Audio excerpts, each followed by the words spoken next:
my personal life, I'm a surfer and a major enjoyer of the ocean.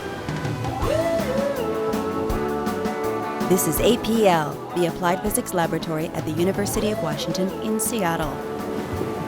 APL scientist Matthew Alford loves riding the big waves. I grew up on the East Coast, never surfed, although I love to go to the beach every day or every summer with my family. I didn't learn to surf until I went to work on my PhD at Scripps in San Diego. Alford also studies ocean waves deep below the surface. And one of the big questions in physical oceanography today is, where do these waves break and what makes them break?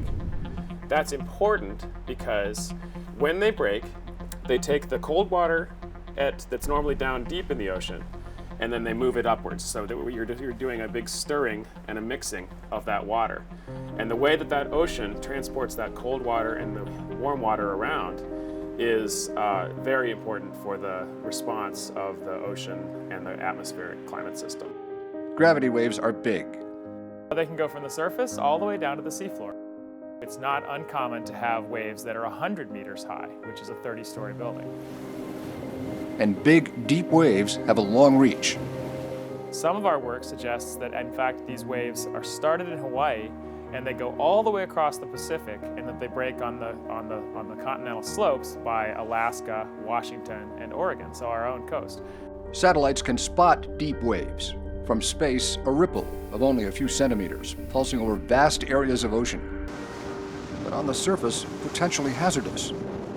There's certain places in the world, such as the South China Sea, where these waves can actually get so large that they can actually affect submarine and even surface ship navigation. Waves that break on the shore. And waves Matthew Alford catches on his surfboard only hint at the power and reach of the mammoth pulses of water deep below the surface. The mysteries of these deep waves, pursued by APL. This is APL, the Applied Physics Laboratory at the University of Washington in Seattle.